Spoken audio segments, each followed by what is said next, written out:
To continue in Mukhtasar Tibyan fi Adabi Hamalat al-Qur'an of Imam An-Nawawi rahimahullah, we've reached chapter number 6. An-Nawawi mentioned in chapter number 6 that the first of that which is obligatory upon the reciter of the Qur'an is to be sincere in that which has preceded.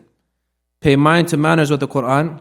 He should have in his mind that he's speaking with Allah or conversing with Allah subhanahu wa ta'ala, and that he reads in a condition where he knows Allah is watching him. He should clean his mouth with the siwak or other than it, when intending to recite. He should choose the arak siwak, but is allowed with anything cloth or wood or something rough. It does not occur with rough fingers according to the correct stance. It is said that it occurs if there is nothing else. He should clean side to side, starting with the right side of his mouth, and intend that he is doing the sunnah. He should use the siwak on the outer teeth and inner. Also use it for the roof of his throat lightly. And the siwak should be dry and wet, between dry and wet. He can also use someone else's siwak as long as the person permits. If his mouth is impure, he should wash it. If he reads the Qur'an before washing it, then it is disliked, and regarding its prohibition, views have come. The siwak is using a stick or similar to it to clean the teeth, so that a person cleans it from impurities and the yellowness of the teeth, and as such. Now the Prophet said in different instances that the siwak is recommended. For example, the siwak is recommended before the salah. لَوْلَا نَشُكَّ لَأُمَّتِي لَأَمَرْتُمْ بِالسِّوَاكِ مَعَ كُلِّ صَلَاةٍ. If it wasn't that was hard upon my ummah, I would command them to use the siwak with every prayer. It is also recommended with wudu. Before making wudu, a person uses siwak. لَوْلَا نَشُكَّ لَأُمَّتِي لَأَمَرْتُمْ بِالسِّوَاكِ عِنْدَ كُلِّ وُضُوءٍ. If it wasn't hard upon my ummah, I would command them to use the siwak with every wudu. Also, siwak is recommended when you get up from your sleep. As comes the hadith of Hudayfa radiallahu anhu, كان النبي صلى الله عليه وسلم إذا قام من الليل يشوص فاه بالسواك. The Prophet, when you stand up from the night, in the night time, he will clean his mouth with the siwak. Also, the siwak is recommended when entering the house.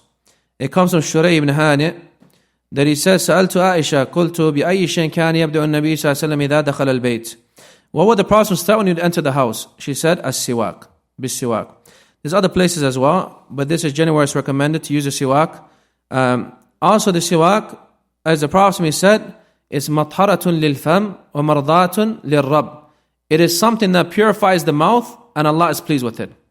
And Allah loves it, and the Prophet loves it. So here if we get this, Allah is pleased with it, Allah loves it. And also the Prophet he loves it. Why? When the Prophet was in his sickness, before he died, alayhi salatu wasalam, and he was with Aisha, and Abdurrahman ibn Abi Bakr radiallahu anh entered the house, and he had a siwak ratbun yastannu bih. He had a siwak that he was using. So she said, فَنَظَرَ إِلَيْهِ النَّبِي صلى الله عليه وسلم. The Prophet looked at him, فَقُلْتُ آخُذُهُ عَرَفْتُ أَنُّ يُحِبُّ السِّوَاكِ فَقُلْتُ آخُذُهُ لَكْ فَأَشَارَ بِرَأْسِهِ النَّامِ. She said, I know he loves the siwak. So I said to him, should I take the siwak for you? And he indicated with his head, yes. Showing us the siwak is something which is beloved to Allah and His Messenger, alayhi salatu wasalam. Now there's a benefit I want to mention here. Abdullah, she mentions that it is not from good manners to use a siwak during class though. It is not from good manners to use a siwak during a class. And that Shaykh Mukbar rahimahullah used to reject this, and he said that it occupies a student from paying attention and also writing benefits. Shaykh Al-Fawzani said, "Oh my brothers, I see many of those in attendance busy with using the siwak. Oh my brother, this is not from the manners. Listen, there is no time for using siwak right now. You also find that the one using siwak brings about bad smell from his mouth and harms the person beside him." And then he says the siwak is used when standing for prayer with wudu and etc. So this shows that siwak during class is not befitting. But outside of it, it is something which Allah and His Messenger ﷺ, they love. As for using the fingers that Imam An-Nawawi mentioned, then what he's talking about here is using rough fingers. Some of us, we have fingers that are rough because of the work we do, or whatever maybe, and some of us have very soft fingers. The soft fingers, they agree you cannot use them for siwak. The soft fingers, the scholars agree, you cannot use that and replace it with siwak. Replace it with as a counting as using siwak. As for the rough finger, the correct stance is if a person has rough fingers, he can use it for siwak. Why is that? Because the rough finger is actually going to clean something. The soft finger is not doing nothing, you're just rubbing it on your mouth. So for that reason, they say the rough finger you can use and it can replace a siwak. If you don't have a siwak and you want to clean your mouth, they say the rough finger takes the ruling of it. As for using the siwak side to side, in the scholars they do mention this, and they use as evidence a weak narration that if you use the siwak, go side to side. But this narration is not authentic to the Prophet ﷺ. And the majority of the scholars they mention that they say whether you go up or down, they say that if you go up and down, you're going to harm your gums. And you know that flesh between your teeth, they say if you go up and down, you're going to harm that flesh.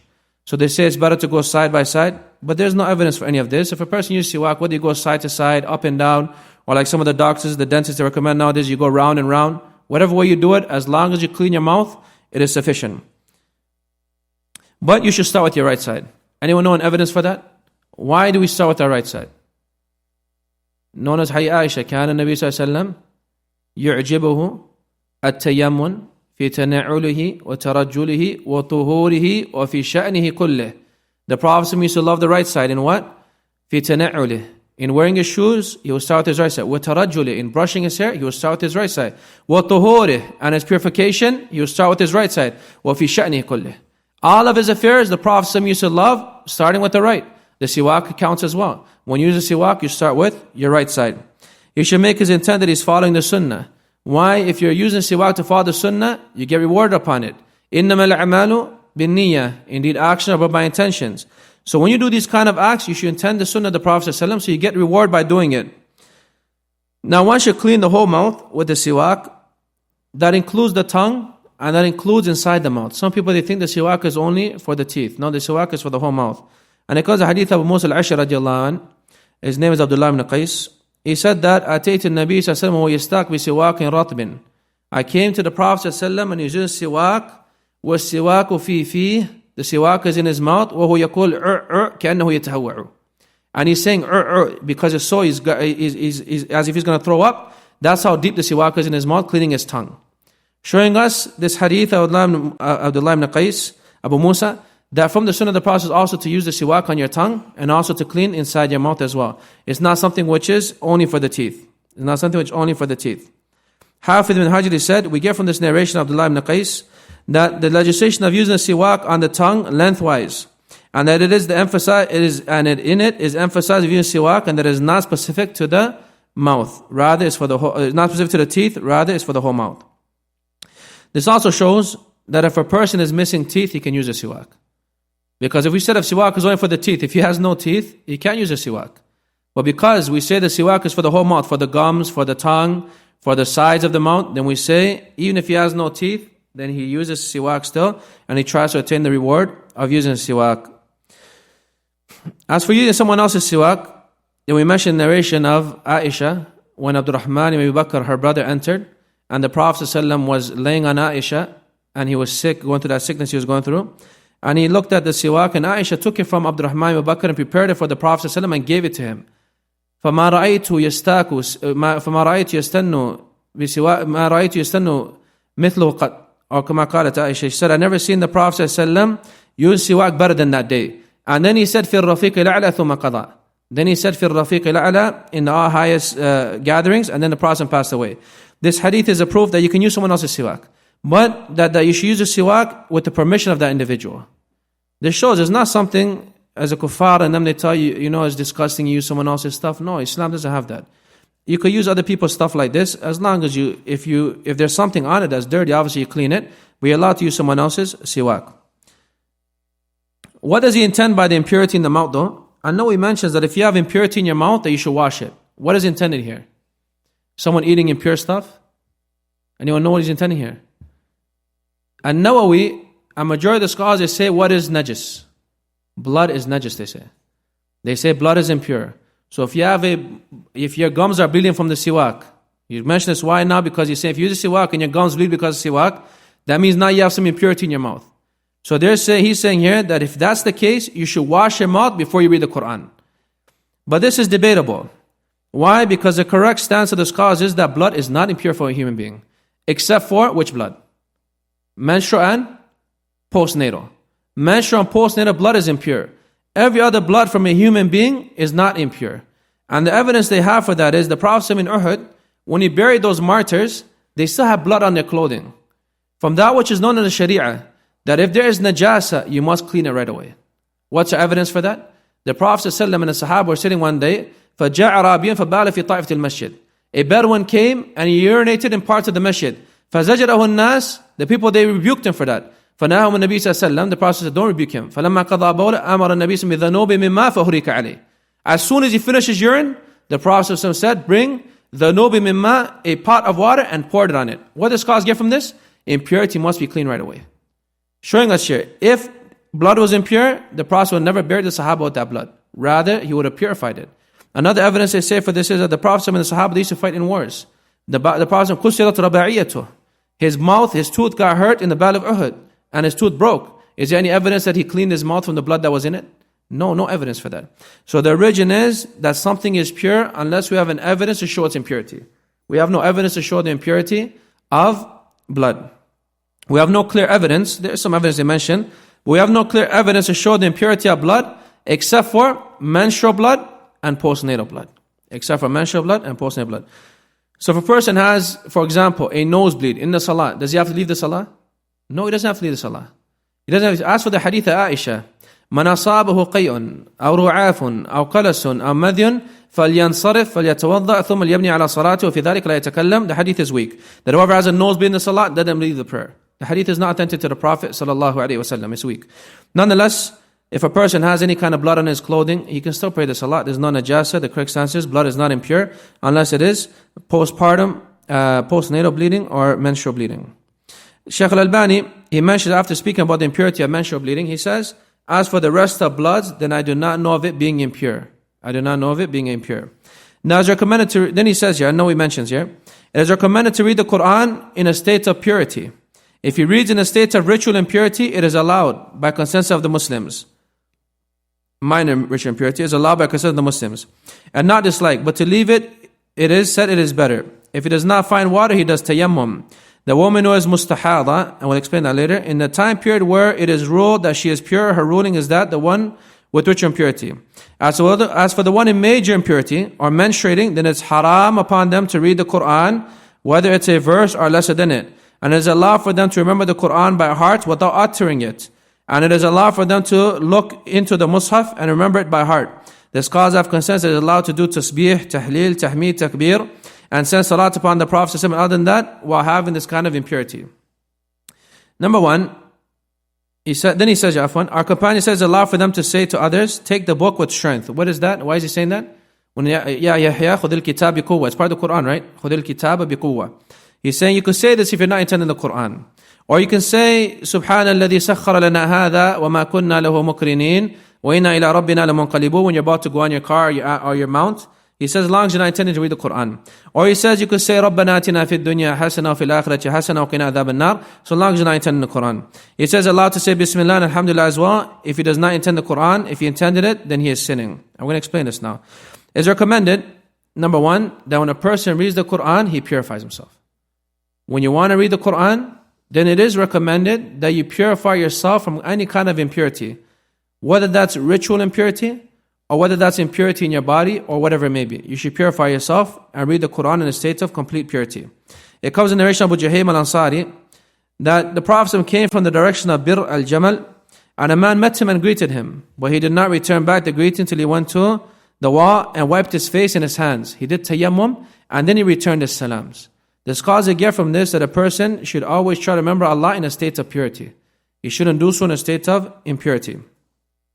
As for a person with minor impurity, what does minor impurity mean? How do you clear minor impurity? Wudu.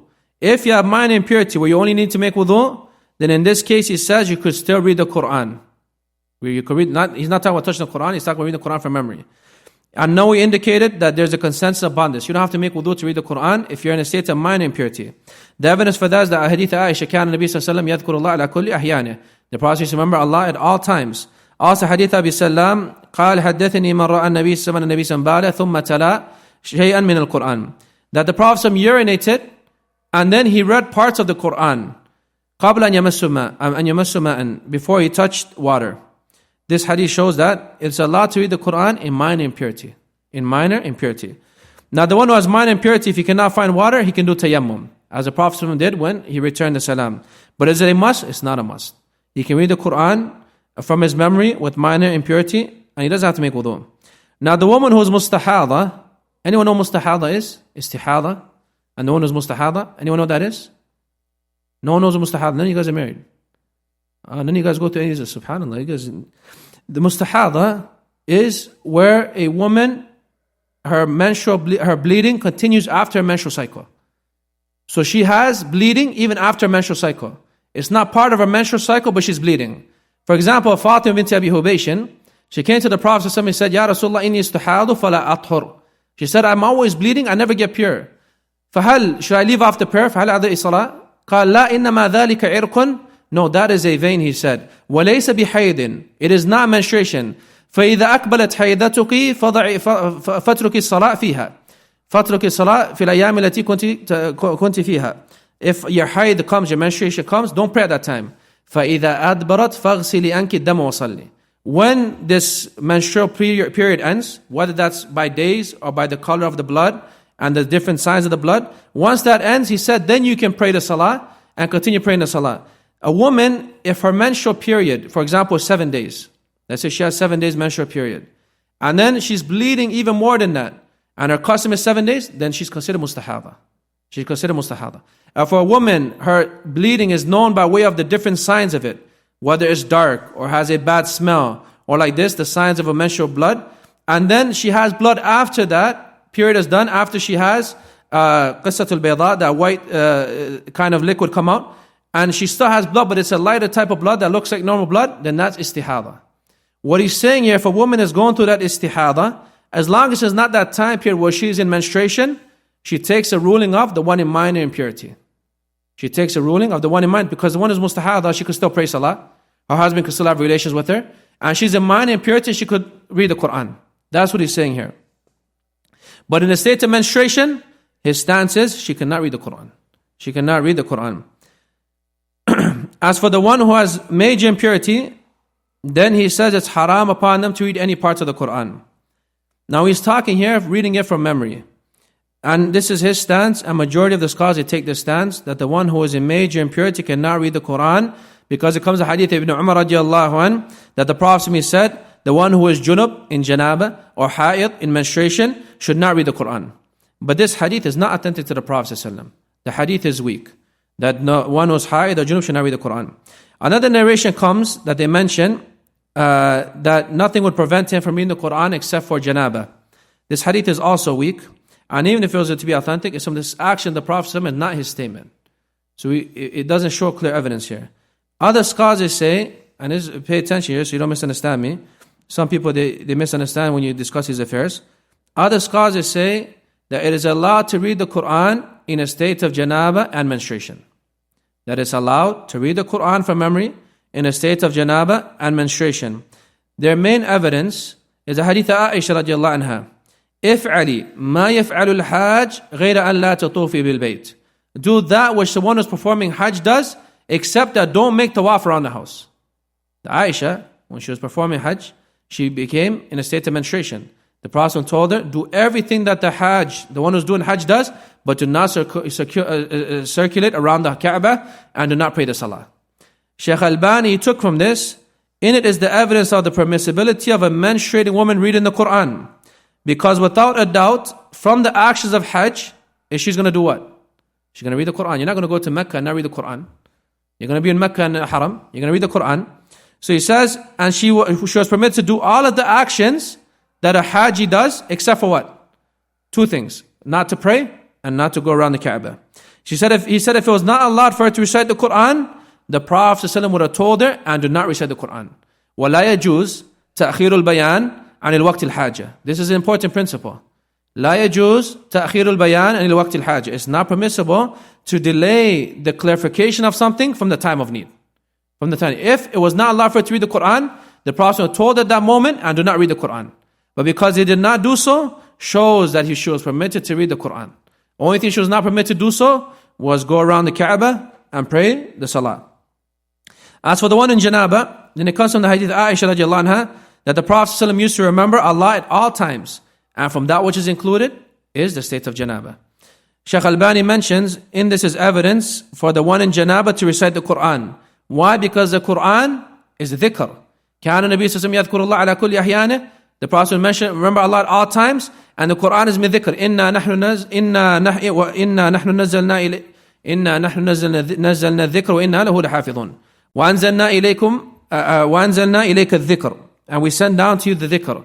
And we send down to you the remembrance. So the Qur'an is a dhikr, showing us that it enters into this hadith, that from dhikr is the Qur'an, and the Prophet used to mention, I remember Allah at all times. Yes, it is better to have wudu. But we're saying to make it a condition to have wudu, that the one in janaba, the one in menstruation cannot read the Qur'an, you must have evidence, clear evidence to prohibit that, to say it's haram. You cannot just clearly say that it's haram without an evidence. For that reason, those who took this stance were Imam al-Bukhari. Imam al-Bukhari and Sahih Bukhari, how do you know the fiqh of Imam Bukhari? Anyone know? How do we know the fiqh of Bukhari? The chapter headings. What does Bukhari mention in the chapter headings? He mentioned hadith of Aisha to say it's permissible to read the Qur'an in a state of al-hayd. In a state of hayd and janaba. Showing us from the stance, who had the stance of Imam Bukhari. From those who also had the stance was Ibn Hazm, Imam Muqbil, Shaykh al-Islam Taymiyyah, Shaykh al-Islam Ibn Qayyim, and other than them. They said it's allowed to read the Qur'an in a state of janaba and a state of hayd. We're reading the Qur'an without touching the mushaf. As for touching the mushaf, then some of these scholars have said it's even allowed to touch the mushaf in a state of janaba and a state of hayd. Ibn Hazm, he mentions, reading the Qur'an and making sujood tilawa and touching the mushaf and remembering Allah, all of that is permissible, whether with ablution or not. For the one in janaba or the one who is menstruating, his evidence for this statement is that there's no evidence to say it's haram. There's no evidence to say something is haram, then the origin is bara'atu dhimmah. The origin is that we remain upon the asl, the origin, that it is allowed to do so unless we have an evidence. Unless we have an evidence. And he said there's no clear evidence to say that's haram for someone who is menstruation or janaba to not touch the mushaf. Imam Al-Albani rahimahullah, he was asked that a woman who is ha'id, menstruating, and a man who is in a state of janaba, is it allowed for them to touch the Qur'an or read the Qur'an for ibadah or to memorize it? He says, لا نجد في الكتاب ولا في السنة ما يدل على منع الحائض والجنب مس القرآن.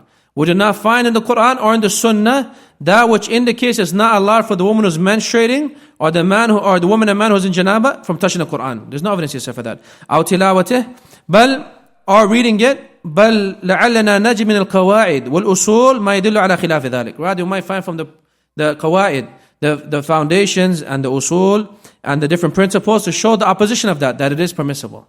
That it is permissible. Also, and he says here, another benefit here, he mentions here,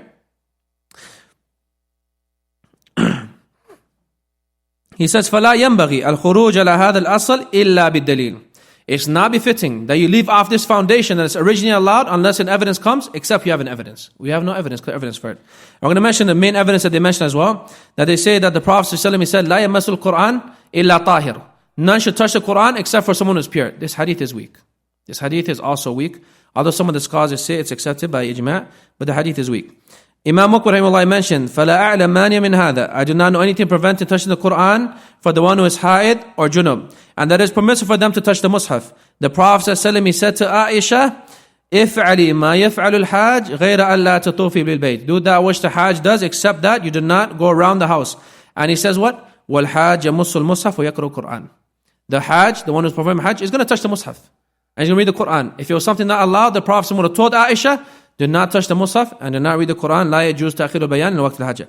Another evidence Imam Al-Albani mentions, rahimahullah, we'll end with this, is when the Prophet ﷺ would sleep sometimes, he would sleep, what would he do before sleeping? You read Qur'an. What do you read from the Qur'an?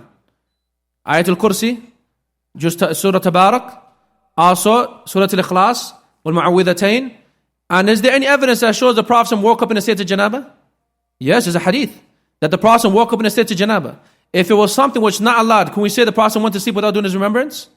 No. So the Prophet went to sleep in a state of janaba, showing us that he obviously did his remembrances as well. This is another strong evidence as well to indicate that it is allowed to read the Qur'an and touch the mushaf and other than that in a state of janaba for the one who's ha'id. Also, and the adhkar is also allowed to do so. He also mentions another benefit. That can we say now, a woman who is menstruating, we tell her, we're going to deprive you and say to you it's haram, without any clear evidence, that you cannot go to sleep and protect yourself from the shaitan? How does she protect herself from the shaitan going to sleep? What does she read? Ayatul Kursi. Are we going to tell the woman who's menstruating now, you know what? You're alone by yourself for these 7 days. Whatever happens to you for these 7 days, there's no protection from the shaitan. Go to sleep and put your trust in Allah. Imam Al-Albani says, no, we cannot say this to her. We say to her, read Ayatul Kursi.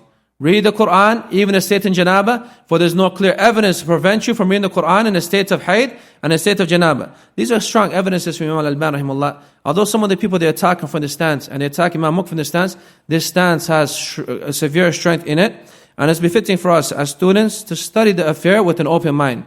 Don't be from those who just because you remember something from back home, or from where your mom and your dad told you, you cannot do this, you cannot do that. That's not evidence in the sight of Allah subhanahu wa ta'ala. Evidence in front of Allah is from the Qur'an and Sunnah. If you have no clear evidence that it is something is haram, you cannot just say, but Shaykh so-and-so said it's haram, without any evidence. So with this, we'll stop inshallah, and we've elongated a bit in the face of this class. If there's any quick question, we'll take now, if not, yes. لا يجوز تأخير البيان عن الوقت الحاجة. They say if the Prophet, someone's going